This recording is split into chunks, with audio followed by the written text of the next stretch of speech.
안녕하세요. 메디칼박스의 김현규입니다. 반갑습니다. 불과 몇 년 전만 해도 아토피는 정말로 생소한 단어였는데요. 이제는 뭐 한 집 걸러 한 명씩 아토피성 피부염 때문에 고생을 많이 하고 있다고 합니다. 정말로 좀 안타까운 일인데요. 도대체 아토피는 왜 생기고 효과적인 치료법은 어떤 게 있는지 오늘 여러분과 함께 아토피에 대해서 알아보겠습니다. 먼저 함께 하실 분부터 소개를 해드리겠습니다. 강재춘 한의원의 강재춘 원장님 모셨습니다. 원장님, 안녕하세요. 네, 반갑습니다. 반갑습니다. 그리고 옆에는 피부가 곱다고 자랑하고 다니는 자칭 피부미인 바로 리포터 전유경 씨입니다. 반갑습니다. 네, 안녕하세요. 근데 제가 볼 때에도 유경 씨 피부가 참 고운데 보통 이 방송하는 사람들은 피부가 좀 안 좋거든요. 그 이유가 메이크업도 많이 해야 되고 조명도 굉장히 강하기 때문에 굉장히 좀 피부가 안 좋을 수 있는데 유경 씨는 피부가 아주 좋습니다. 특별한 이유가 있습니까? 예, 제가 그래도 피부 관리를 좀 하는 편인데요. 네. 요새 메이크업을 하고 나가지 않으면 밖에 먼지들이 너무 많아서 그게 얼굴이 다 달라붙어요. 그래서 피부 관리를 하지 않고는 안심하고 살 수가 없더라고요, 정말. 그렇죠. 요새는 정말 이 환경 호르몬의 공해에다가 굉장히 좀 그 조건이 안 좋아졌기 때문에 피부가 많이 안 좋아지는 것 같은데 원장님 정말로 이 아토피가 어떤 이 공해, 환경 어떤 이런 거하고 연관이 있습니까? 어떻습니까? 네, 제가 알기로도 굉장히 연관이 있는 걸로 알고 있습니다. 그렇지만 지금 현재 학계에서는 아토피라는 것은 원인 불명으로 알려져 있고요. 그러나 임상에서 그 실제 환자를 치료하다 보면은 여러 가지 원인을 알 수가 있는데요. 네. 가장 많은 게 이제 수질이라든지 공기 오염, 그 이외에도 이제 그 여러 가지 음식물에 의해서도 나타나는 걸로 알려져 있습니다. 그렇군요. 그런데 이 아토피로 고생하는 사람들을 만나보면 어른들보다는 어린 꼬마들이 더 많은데 왜 그런 거죠? 정말 궁금합니다. 제가 한의학적으로 임상에서 이제 실제 시술을 하다 보면요. 네. 특히 마찬가지로 어른보다는 어린 아이들한테 많이 나타나는 게 사실입니다. 그러한 이유로서는 제가 알기로는 네. 온도 조절의 능력이 어른보다는 아이들에게 월등히 부족한 걸로 그렇게 알고 있습니다. 그렇군요. 알겠습니다. 자, 유경 씨는 뭐 아토피 환자를 옆에서 본 적이 있나요? 직접? 예, 그럼요. 요새 아토피 걸린 아이들이 굉장히 많잖아요. 많죠, 네. 그래서 막 피가 날 정도로 막 빡빡 긁어대고 그러는데 참 옆에서 보기 안타깝더라고요. 아토피가 피부 질환인가요? 네, 맞습니다. 아토피를 만성 재발성 피부 염증이라고 그렇게 정의를 내리고 있는데요. 네. 일반적으로 특히 이제 습진을 동반하는 가려움증이 야간이나 아침에 더 많이 발생하고요. 성인이나 사춘기가 이제 되면은 특히 이제 모래의 그 사막화 현상이라 해가지고 특히 이제 인설, 태선화 그러한 과정에 의해서 피부가 각질화되는 그런 현상들이 나타나게 됩니다. 그렇군요. 그래서 제가 또 듣기에는 아토피는 뭐 효과적인 치료법이 아직까지는 없다 이런 얘기를 들은 것 같은데 어떻습니까, 원장님?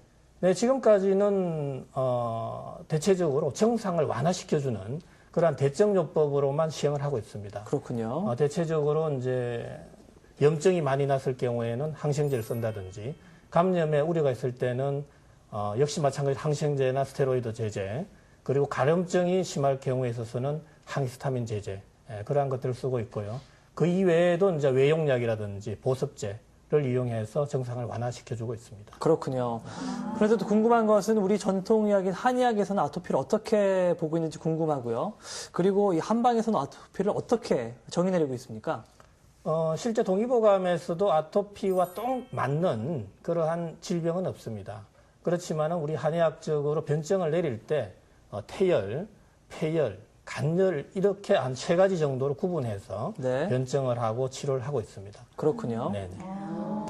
그래서 태열 같은 경우는 이제 산모에게 유전적인 또 체질적인 병변이 있다든지 또 임신 중에 여러 가지 질병에 걸려서 태아한테 영향을 미쳤다든지 했을 때 피부에 염증을 동반하는 그러한 질환으로 보고 있고요. 그렇군요. 그리고 폐열 같은 경우는 이제 한의학적으로 음양오행 이론 속에서 폐와 피부는 같은 호흡을 하고 있는 그러한 기능계로 보고 있습니다. 그렇군요. 그래서 피부에 열정이 있을 때는 폐의 열정으로 보고 그 폐의 열을 청열, 해독시켜주는 그러한 치료법을 쓰고 있습니다. 그렇군요. 마지막으로는 간열인데요.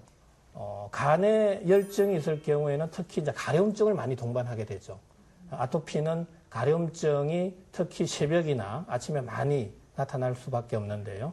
이러한 가려움증을 제거시켜줄 목적으로 또 우리가 이제 한방에서는 간의 열을 제거시켜주게 되면 가려움증이 많이 소실하게 됩니다. 그렇군요. 알겠습니다. 그럼 한방적인 요법으로 아토피를 치료할 수 있는지 궁금한데요. 네네. 예, 치료할 수 있나요? 네, 다양한 방법으로 치료를 할 수가 있고요. 이번에 제가 개발한 피레토 세라피로 아토피를 적극적으로 지금까지 알려진 바로의 어떤 아토피는 상당히 치료가 어렵다. 네. 그리고 보조적인 치료 이외에 또 증상을 완화시켜주는 그러한 치료 방법을 시행했는데요. 이번에 그 피레토 세라피가 개발됨으로 해서 상당히 많이 거의 치료 효율이 87%까지 올라간 상태로 치료가 되고 있습니다. 그렇군요. 네. 자, 자세한 이야기는 좀 이따가 계속해서 이어나가도록 하고요. 먼저 이 자세한 얘기를 하기 전에 유경 씨가 또 준비한 게 있다면서요. 어떤 얘기죠? 네, 그동안 양방에서만 가능했다는 치료 방법이 이제는 한방에서도 가능하다는 사실들이 점점 밝혀지고 있는데요. 제가 그 현장을 직접 취재했습니다. 함께 보시죠. 아토피 환자들이 겪는 가려움증은 정말 경험하지 않고는 모를 텐데요. 이러한 아토피를 치료하는 방법이 한방에서 조금씩 밝혀지고 있다고 합니다. 아토피 한방 치료. 자, 좀 생소하죠? 어떻게 치료하는지 함께 알아보도록 할까요?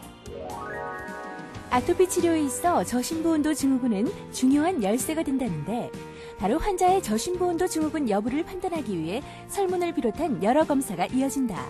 심부온도가 낮은 환자들의 심부온도를 높여줌으로써 아토피를 치료하는 것이다. 그런데 심부온도는 어떻게 측정할까? 아직까지 심부온도를 제대로 측정할 수 있는 기계들은 나오지 않았는데 피부온도가 낮으면 심부온도가 높고 피부온도가 높으면 심부온도가 낮아지는 원리를 이용하여 심부온도를 알아본다고 한다. 에서는 아토피를 어떻게 정의하나요? 네, 지금까지 그 소아에게 또 영유아에게 많이 발생하는 그런 만성 재발성 피부 질환인데요. 피레토 세라피에 있어서는 저심부온도 증후군을 보고 치료하고 있으며 특히 이제 태열, 간열, 또 폐열 등으로 구분해서 치료를 하고 있습니다. 한방 아토피 치료를 시작하게 된 계기가 있으신가요? 우연찮게 피레토 다이어트를 하는 동안에 대부분의 환자들이 특히 이제 주부 섭진을 가지고 있는 환자들에 있어서 피부 섭진이 다 좋아지게 됐습니다. 그래서 그러한 이유를 무엇인지를 밝혀냈는데 그것이 바로 저심부온도 증후군으로 인해서 피부 질환이 발생하게 된다는 걸 알게 됐습니다. 그래서 자연스럽게 아토피를 연구하게 됐습니다. 그럼 원장님 한방 아토피 치료는 언제부터 시작하셨어요? 다이어트를 시작한 지 한 2년 정도 되니까요. 그때부터 시작했다라고 볼 수 있겠습니다. 검사 결과는 어떻게 나왔나요? 네, 지금 현재 그 체온이라든지 체질 검사 그리고 저심부온도 증후군에 대한 것은 너무나 양호하게 나왔습니다. 너무 아토피에 대해서 걱정을 안 하셔도 되겠습니다. 현대를 살아가는 사람들이라면 아토피로부터 자유로울 순 없을 텐데요. 오염되지 않는 물, 공기, 그리고 음식물을 섭취한다는 것은 참 쉽지만은 않은 것 같습니다. 하지만 우리의 미래를 위해서라도 좋은 환경 만들기에 앞장서면 어떨까요? 자, 지금부터 본격적인 아토피 치료법에 대해서 한번 알아보겠습니다. 그 전에 아토피의 원인을 저희가 표로 준비했는데요. 표로 다시 한번 설명을 부탁드리겠습니다. 원장님. 네, 아토피의 원인을 서양의학에서는 면역 체계 이상, 알레르기, 유전 등으로 구분하고 있는데요. 최고의 정설로서는 면역 체계 이상으로 보고 있습니다. 그렇군요. 네, 이런 원인으로 보면요, 우리가 이제 혈액 분석을 해보면 혈청, IgE의 수치가 높다든지, 이외에도 세균, 바이러스, 진균 등의 세균 감염이 다른 타 어린이들에 비해서 굉장히 높은 편이고요. 네. 이 이외에도 이제 그 열을 발생하는 인터루킨의 생성하는 T 세포의 존재로 인해서 면역 체계 이상으로 보고 있습니다. 그렇군요. 이제 이 외에도 이제 한의학에서는 태열, 폐열, 간열 등으로 구분하고 있고요. 이번에 제가 개발한 피레토 세라피에 있어서는 심부, 즉 오장 온도의 저하로 인해서 아토피가 발생하는 것으로 그렇게 보고 있습니다. 그렇군요. 알겠습니다. 자, 이 피레토 세라피가 이 최신 아토피 세라피라고 얘기를 들었는데 이 어떤 치료법인지 설명을 좀 부탁드리겠습니다. 네, 피레토 세라피에서 그 피레토는요, 라틴어로 열을 의미합니다. 그래서 인체 내에 그 떨어져 있는 심부 온도를 정상적으로 최적의 온도를 올려줌으로 해서 오장육부의 기능이 정상화되고 그로 인해서 피부와 유기적인 관계를 가지고 있는 오장육부와 피부 간의 면역 체계가 확립됨으로 해서 피부 질환이 낫게 되는 치료가 되는 그러한 최신 한방 치료법이라고 할 수 있겠습니다. 그렇군요. 알겠습니다. 그러니까 열을 이용한 치료법이 피레토 세라피로군요. 그런데 저는 인체의 열 발생이 잘 이해가 가지 않는데요. 현규 씨는 어떠세요? 자, 그 부분을 말이죠. 저도 잘 모르기 때문에 원장님께서 자세하게 설명해 주실 겁니다. 저희가 또 이 준비된 화면이 있으니까요. 설명 좀 부탁드리겠습니다. 네, 지금 화면에서요, A와 B가 있는데, A는 이제 추울 때의, 인체의 그 체온 분포고요. B는 이제 더울 때의 체온 분포입니다. 그런데 이제 그 B를 보시면은 심부 온도와 피부 온도가 거의 차이가 없습니다.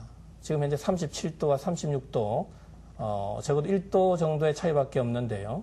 만약에 인체가 추워질 때는 심부 온도, 즉 뇌를 포함한 오장육부, 가장 심부에 있는 온도를 말하는데요. 거기 온도와 사지 피부의 온도 차이는 무려 6도 이상 차이가 나게 됩니다. 그렇군요. 네, 그래서 추워질 때는 사지의 혈관이 수축되고 그걸로 인해서 여러 가지 질환이 동반되게 되는 것이죠.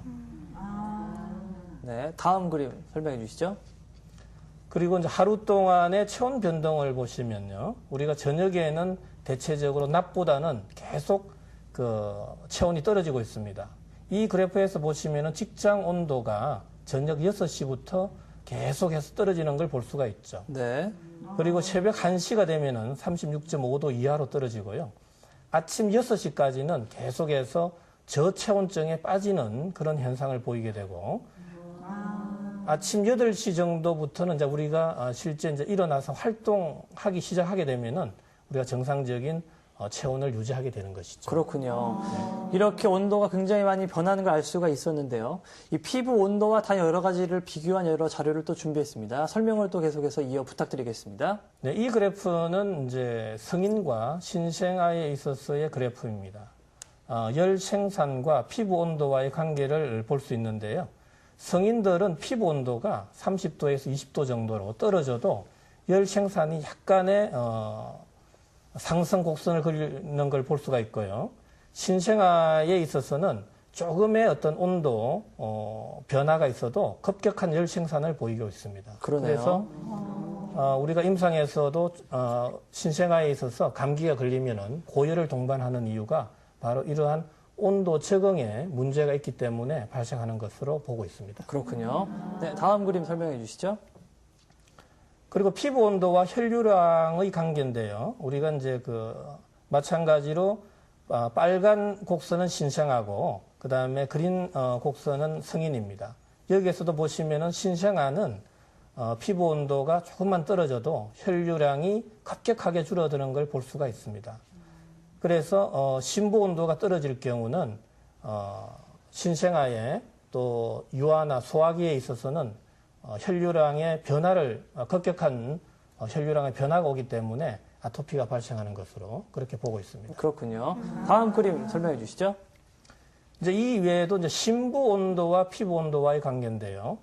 저희 이제 피레토 세라피에서는 바로 심부 온도와 피부 온도와의 관계를 가장 중요하게 여기고 있습니다. 여기 그래프를 보시면요.